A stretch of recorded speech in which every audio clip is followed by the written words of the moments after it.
Welcome guys. आज के lecture का टॉपिक है सोलवेंट। ऑर्गेनिक रिएक्शंस में सोलवेंट किस तरीके से यूज़ आता है, इसकी वर्किंग क्या होती है, वो आज के लेक्चर में हम समझेंगे। और इसी की एप्लीकेशन आगे हम टाइप्स ऑफ रिएक्शन जब पढ़ेंगे नेक्स्ट लेक्चर में, तो इसे कैसे यूज़ किया जाता है रिएक्शंस के दौरान वो हम देखेंगे। तो पहले जान लेते हैं कि सोलवेंट है क्या। ठीक है, सोलवेंट आपके एक तरह से देखा जाए तो मीडियम प्रोवाइडर है। ऑर्गेनिक रिएक्शंस में मीडियम प्रोवाइडर है ये। एक तरह से बेस का काम करता है। बेस वो एसिड बेस वाला बेस नहीं, फाउंडेशन। ठीक है, एक तरह से फाउंडेशन का काम करता है। जैसे लाइक आपके कोई कंपाउंड है ये भी, ओके, ये आपका सोलवेंट है।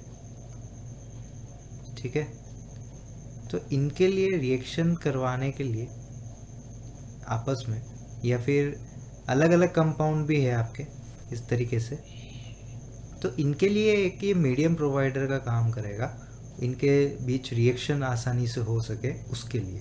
ठीक है, तो एक तरह से फाउंडेशन एक बेस की तरह वर्क करता है। एसिड बेस वाला बेस नहीं, फाउंडेशन वाला बेस। ओके, तो ये सॉल्वेंट इस तरीके से यूज़ होता है। कभी कभी समटाइम्स जो आपका सॉल्वेंट है वो खुद भी रिएक्शन कर जाता है। ठीक है, sometimes it takes part in reaction, तो खुद ही अटैक करने लग जाता है कई बार। ठीक है, तो इस तरीके से दो यूज़ आते हैं इसके हमारे ऑर्गेनिक के अंदर, मीडियम प्रोवाइडर और रिएक्शन में पार्टिसिपेशन करना कभी कभी। ओके, तो नेक्स्ट हम जानते हैं इसके टाइप्स, जो कि मेन पॉइंट है हमारा आज के लेक्चर का। दो टाइप के होते हैं आपके, non polar solvent and polar solvents. ये मेजर दो टाइप हैं। अब नॉन पोलर और पोलर को पहचानेंगे कैसे हम लोग, है ना। नॉन पोलर और पोलर को कैसे पहचानेंगे? देखिए सीधी सी बात है, नॉन पोलर के अंदर जो होगा डाइपोल मोमेंट आपका बिल्कुल जीरो होगा, जबकि पोलर के अंदर डाइपोल मोमेंट नॉन जीरो होगा। मतलब कुछ ना कुछ पोलरिटी होगी, कुछ ना कुछ इलेक्ट्रॉन नेगेटिविटी का डिफरेंस होगा। इधर आपके इलेक्ट्रॉन नेगेटिविटी का डिफरेंस ना के बराबर होगा। ठीक है, डेल्टा ई एन काफ़ी कम होगा। ठीक है, जबकि इधर डेल्टा ई एन काफ़ी अच्छा होगा। ठीक है, इस तरीके से समझ सकते हैं। तो पोलर नॉन पोलर क्लियर है। अब जैसे कुछ एग्जाम्पल अगर हम देखें इसके दोनों के, तो एग्जाम्पल किस तरीके से हो सकते हैं। देखिए CCl4 टेट्राहेड्रल जियोमेट्री, चारों एटम सेम है, बॉन्डेड एटम, तो इसका डाइपोल क्या हो जाएगा, जीरो। ठीक है, ये नेट डाइपोल मोमेंट की मैं बात कर रहा हूँ यहाँ पे। ठीक है, ये नेट डाइपोल मोमेंट की बात हो रही है। ओके, नेक्स्ट देखिए और को क्या हो सकता है इसमें, बेंजीन हो सकता है। बेंजीन में भी डाइपोल मोमेंट क्या होता है, जीरो होता है। ठीक है, इसी तरीके से टोलुइन भी हो सकता है। बेंजीन के ऊपर क्या लगा दें हम, CH3 लगा दें, तब भी डाइपोल मोमेंट जीरो रहेगा। ठीक है, या नॉर्मल हेक्सेन भी हो सकता है, एन हेक्सेन, ये भी हो सकता है इसका एग्जांपल, क्योंकि इधर भी कोई डाइपोल मोमेंट नहीं है। ओके, और कोई खास पोलरिटी भी नहीं है। ठीक है, पोलरिटी हो तो भी अगर डाइपोल मोमेंट कैंसिल आउट हो रहा है, नेट डाइपोल मोमेंट, तो वो किस में आएगा, नॉन पोलर के अंदर आएगा। ठीक है, नेक्स्ट पोलर की बात करें, इसमें नेट डाइपोल मोमेंट आपका नॉन जीरो रहेगा, आपकी पोलरिटी काफ़ी अच्छी रहेगी इलेक्ट्रॉन नेगेटिविटी में हाई डिफरेंस की वजह से। इसके कई सारे एग्जांपल्स हो सकते हैं, जैसे लाइक H2O देखें हम, ये देखिए काफ़ी अच्छा डिफरेंस होता है। ठीक है, पोलरिटी का, ऑक्सीजन इधर खींचेगा, इससे ये भी खींचेगा, तो इधर आएगी आपकी नेगेटिव पोलरिटी, जबकि इधर आएगी पॉजिटिव पोलरिटी, इधर भी आएगी पॉजिटिव पोलरिटी।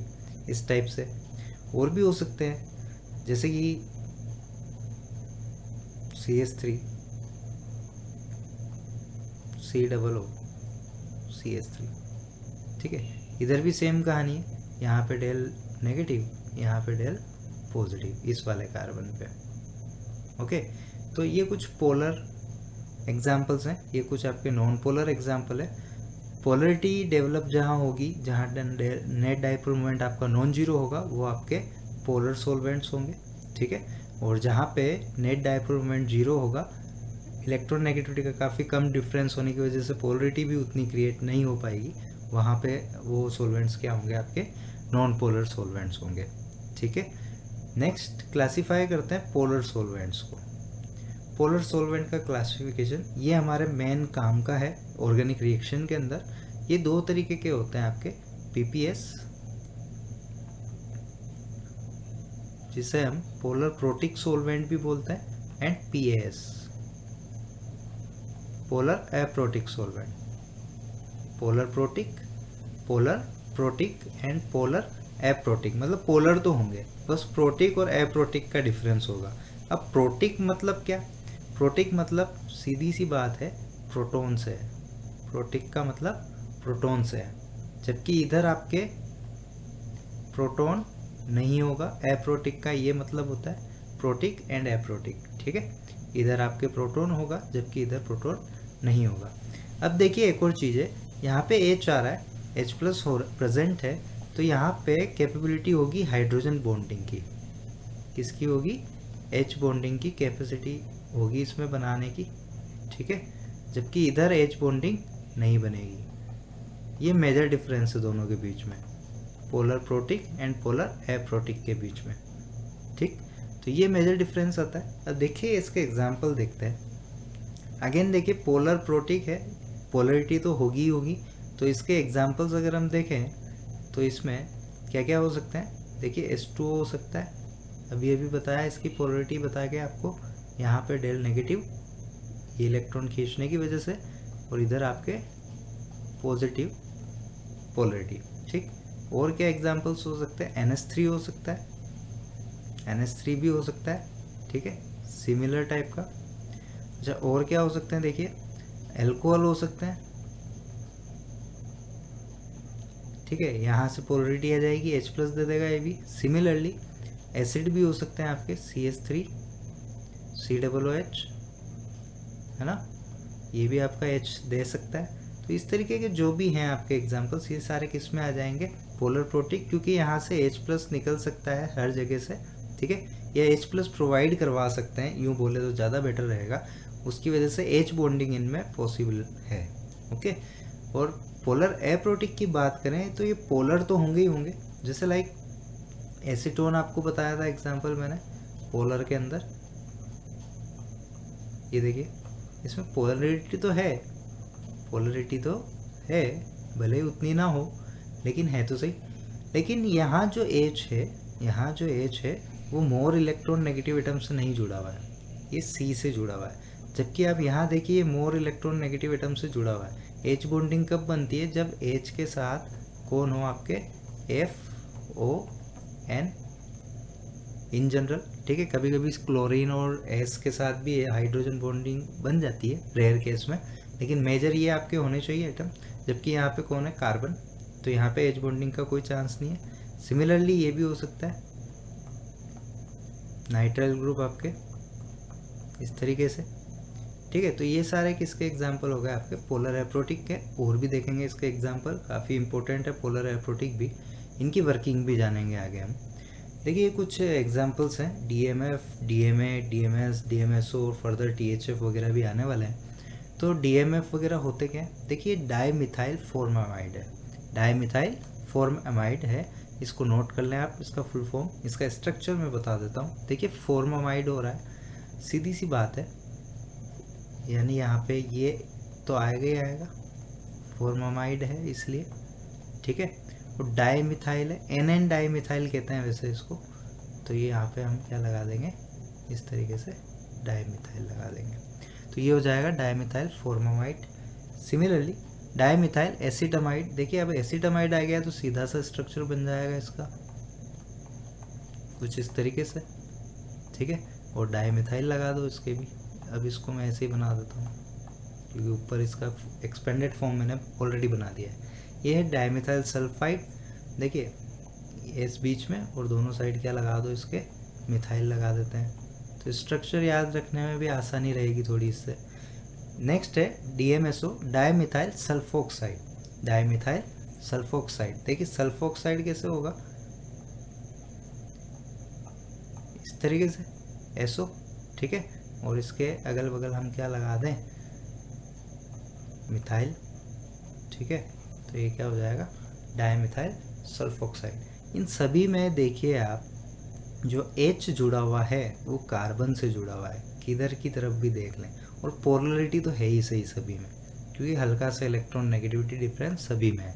लेकिन जो H जुड़े हुए हैं सभी जगह पे, देखिए ज़रा, ये से किससे जुड़े हुए हैं, कार्बन से, तो ये H+ नहीं दे सकता, ये प्रोवाइड नहीं करवा सकता, कुल मिला के H बॉन्डिंग नहीं हो सकती यहाँ, ठीक है। तो ये सारे किसके एग्जाम्पल हो जाएंगे, पोलर एप्रोटिक सोलवेंट के।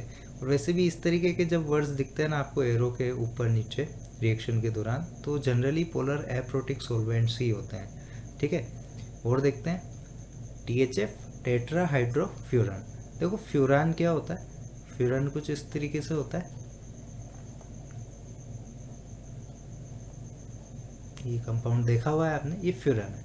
अब इसमें टेट्रा हाइड्रो, देखिए यहाँ पे एक H ऑलरेडी है, ठीक है, यहाँ पे भी H है, और 4 H ऑलरेडी हैं यहाँ पे मौजूद। इसमें अगर ये बॉन्ड्स हटा दें तो 4 और आ जाएंगे हमारे पास, है ना, 4 H और आ जाएंगे, जैसे ही हम टेट्रा हाइड्रो और ऐड कर देते हैं। तो फ्यूरन में जब टेट्रा हाइड्रो ऐड हो जाता है तो वो क्या बन जाता है, टेट्रा हाइड्रोफ्यूरन बन जाता है ये। अब देखिए इसमें कितने H हो गए, इधर एक एक और ऐड हो गया, है ना, एक एक और वो जो ऐड हुआ, कुल मिला के 4 ऐड हुए हमारे पास। तो ये क्या हो गया, टेट्रा हाइड्रोफ्यूरन।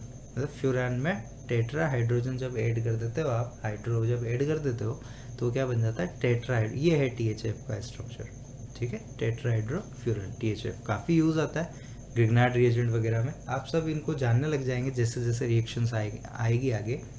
नेक्स्ट है हेक्सामिथाइल फॉस्फोरामाइड।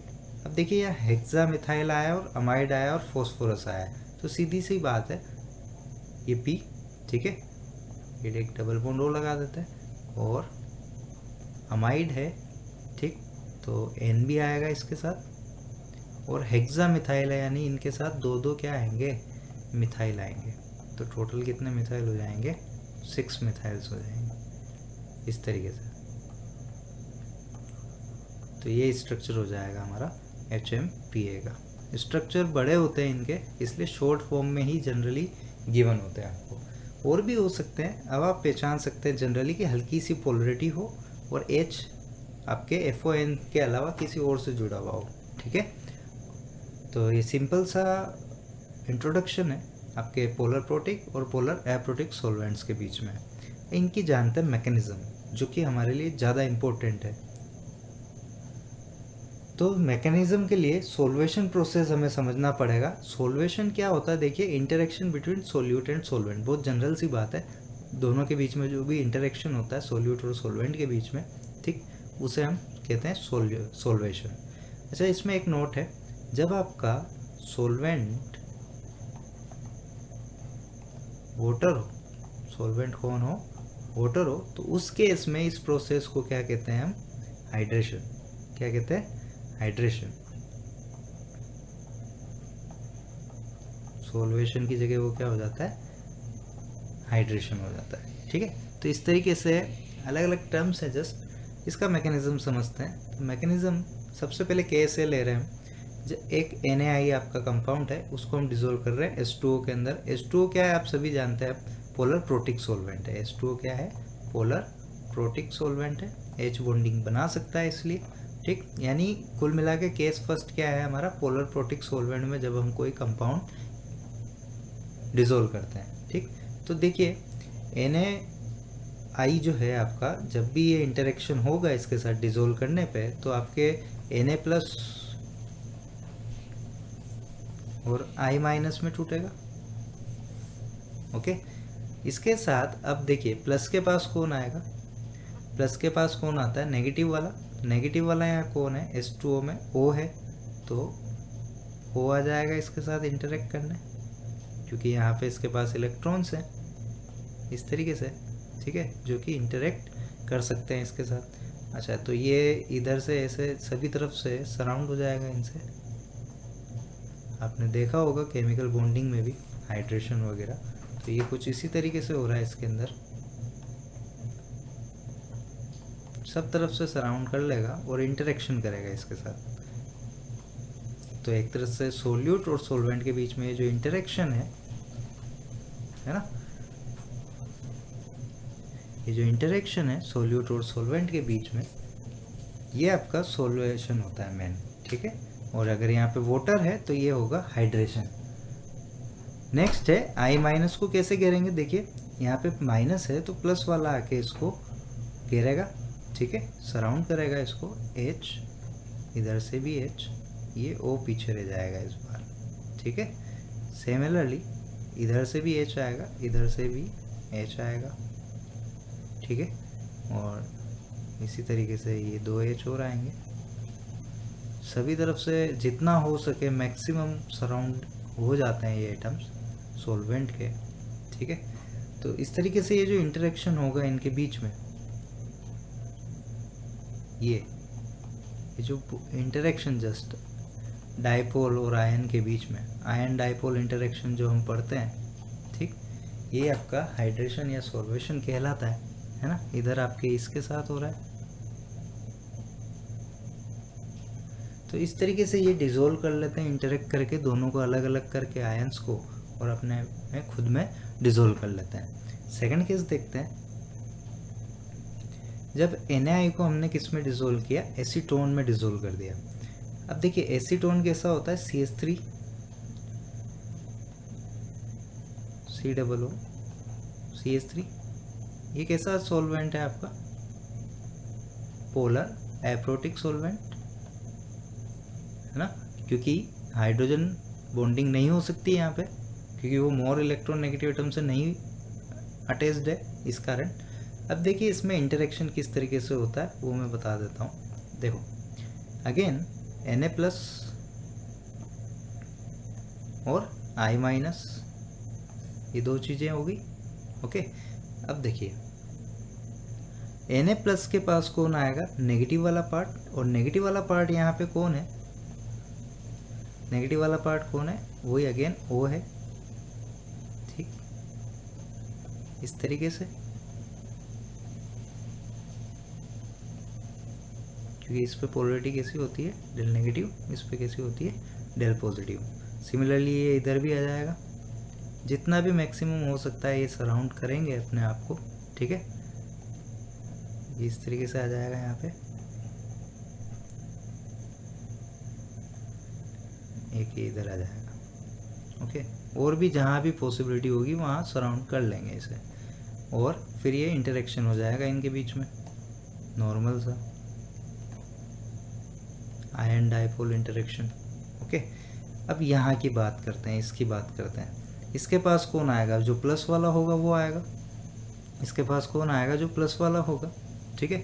अब I माइनस के पास में प्लस वाला कौन आ सकता है, देखिए इन दोनों में पोलरिटी प्लस किसके पास है, इसके पास है, और इसके पास कैसी है, नेगेटिव पोलरिटी। तो यहाँ पे पॉजिटिव वाला पार्ट इसके पास आएगा, ठीक है।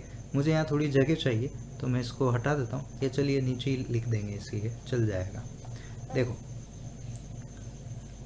ये आपका पॉजिटिव पार्ट, ठीक, इससे जुड़ा हुआ ये नेगेटिव पार्ट, और इनसे कौन जुड़े हुए हैं आपके CH3, दोनों साइड क्या जुड़े हुए हैं, CH3 जुड़े हुए हैं, इस तरीके से। अब देखिए ये तो ठीक है कि यहाँ पे पोलरिटी है, डेल प्लस है, यहाँ पे डेल माइनस है, ठीक, डेल माइनस है, तो इंटरेक्शन होना चाहिए, ठीक है, यहाँ पे इंटरेक्शन होना चाहिए। पर आप देखिए यहाँ पे थोड़ा क्राउडिंग है, और ये खुद भी बड़ा है, तो ऑलरेडी जो बड़ा है वो इसके साथ इंटरेक्ट उतना नहीं कर पाता जितना ये आसानी से इंटरेक्ट कर पा रहे हैं, ठीक है ना। तो ये बड़ी साइज का है ऑलरेडी, और यहाँ पे भी ऑलरेडी क्राउडिंग है। वो बड़ा ना भी होता, छोटा भी होता, तो भी इस क्राउडिंग की वजह से इसके साथ इंटरेक्ट करना इसका मुश्किल है, तो इसका जो सॉल्वेशन है उतना अच्छे से नहीं हो पाएगा, ठीक है, जितना इसका हो जाएगा। यानी यहाँ पे जो नेगेटिव वाला पार्ट है आपका वो अनसोल्वेटेड रह जाता है। इसका एक बहुत बढ़िया एप्लीकेशन है न्यूक्लियोफाइल वगैरह के साथ। तो आपने अभी तक दो चीज़ें देखी, क्या देखी, पोलर प्रोटिक में तो दोनों सॉल्वेंट दोनों का सोल्वेशन हो गया है ना, बोथ हो गए केटायन एनायन, जबकि पोलर एप्रोटिक के अंदर ओनली केटायन हो पाया, केटायन हो पाया ओनली, ठीक है। एनायन आपका अनसोल्वेटेड रह गया क्योंकि बड़े बड़े ग्रुप्स होते हैं इसके अगल बगल, तो ये सोल्वेट नहीं हो पाता है आसानी से। ओके, तो इसका एप्लीकेशन कहाँ आता है वो मैं बताता हूँ आपको। Effect of solvent on nucleophile, देखिए इसको ध्यान से। हमने एक न्यूक्लियोफिलिसिटी का ऑर्डर देखा था, वो ऑर्डर क्या था हमारे पास, कुछ इस तरीके से था कि I- एक बेटर न्यूक्लियोफाइल है, ठीक है, Br- से, Cl- से एंड F-, ये हमने न्यूक्लियोफिलिसिटी का ऑर्डर देखा था पिछले लेक्चर्स में। ओके, ये जो ऑर्डर होता है ये आपका होता है पोलर प्रोटिक सॉल्वेंट के अंदर, पोलर प्रोटिक सॉल्वेंट के अंदर ये ऑर्डर होता है हमारा। और यही अगर हमारा पोलर एप्रोटिक सॉल्वेंट ले लें तो ये ऑर्डर रिवर्स हो जाएगा, ये ऑर्डर रिवर्स हो जाता है न्यूक्लियोफिलिसिटी का। ये रिएक्शंस के दौरान ध्यान रखने वाली बातें हैं, ये क्यों होता है वो भी मैं बताऊंगा अभी, ठीक है। ये भी न्यूक्लियोफाइल का ऑर्डर है, लेकिन किस में है, पोलर एप्रोटिक सॉल्वेंट जब यूज़ किया तब, यानी सॉल्वेंट की वजह से आपका जो न्यूक्लियोफिलिसिटी का ऑर्डर है वो अपोजिट भी हो सकता है, ठीक। अब ये कैसे हुआ, चलिए समझते हैं इसको।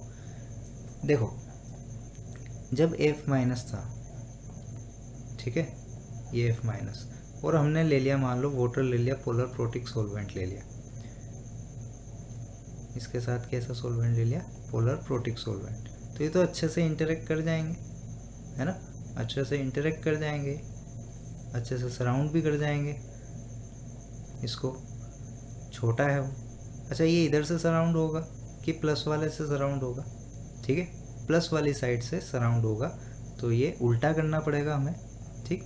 तो यहाँ पे ये अगर प्लस वाला होता तो इस तरीके से होता, लेकिन ये नेगेटिव वाला है तो इसको प्लस वाला इंटरेक्ट करेगा इसके साथ, इसके साथ कौन इंटरेक्ट करेगा, प्लस वाला इंटरेक्ट करेगा, इसको प्लस वाले के साथ इंटरेक्ट करवा देते हैं। देखिए H ले आते हैं इसके पास इस तरीके से, ठीक है, ये इंटरेक्ट करेंगे आपस में, पहले भी बना चुके हैं हम इसको। इसी तरीके से इधर से भी कर लेंगे, चारों तरफ से इसको सराउंड, ओके, और यहाँ से भी कर लेंगे।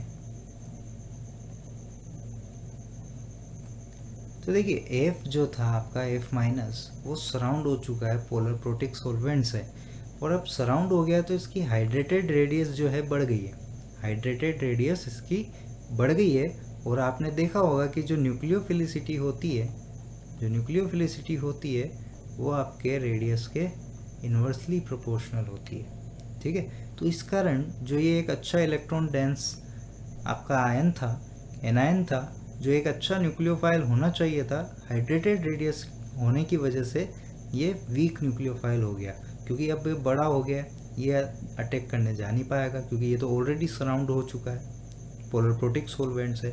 यही आपके पोलर एप्रोटिक सॉल्वेंट में क्या होता है, F- जो है आपका अनसोल्वेटेड रह जाता है। कैसा रह जाता है, ये अनसोल्वेटेड रह जाता है। अनसोल्वेटेड रहने की वजह से ये आसानी से जाके अटैक कर सकता है, ठीक है। तो इसलिए आपका ऑर्डर रिवर्स हो जाता है। ये बात समझ में आई सभी को, ठीक है। यहाँ पे इंटरेक्शन हो जाता है, हाइड्रेटेड रेडियस बढ़ जाती है इसकी, उस वजह से ये अटैक करने लायक नहीं रहता है, जबकि ये अनसोल्वेटेड होने की वजह से आसानी से अटैक कर पाता है। इसलिए ऑर्डर जो है न्यूक्लियोफिलिसिटी का वो आपके डाउन टू द ग्रुप अलग हो जाता है, ठीक है, रिवर्स हो जाता है, ठीक है। नेक्स्ट हमारा टॉपिक है टाइप्स ऑफ रिएक्शन, जो कि हम अगले लेक्चर में पढ़ेंगे। इसमें हम एलिमिनेशन रिएक्शन, सब्स्टिट्यूशन रिएक्शन और एडिशन रिएक्शन के टाइप्स के बारे में जानेंगे, और ये सॉल्वेंट का कैसे यूज़ करते हैं, कौन सा सॉल्वेंट अप्रोप्रिएट लेना चाहिए पर्टिकुलर रिएक्शन के लिए, वो सारा हम इसमें जानेंगे। यहाँ से आपके मेजर रिएक्शन से स्टार्ट हो जाएगी, 12th में एंट्री हो जाएगी आपकी, ठीक है। अभी तक जो था बिल्कुल बेसिक था, अच्छे से रिवाइज कर लें सारी चीज़ें, सॉल्वेंट वगैरह सारे, nucleophile, electrophile, acidic strength, basic strength वगैरह, ठीक। ये सब कुछ काम आने वाला है, केटायन की स्टेबिलिटी, एनायन की स्टेबिलिटी, फ्री रेडिकल के टाइप, सब कुछ। ठीक है, थैंक यू।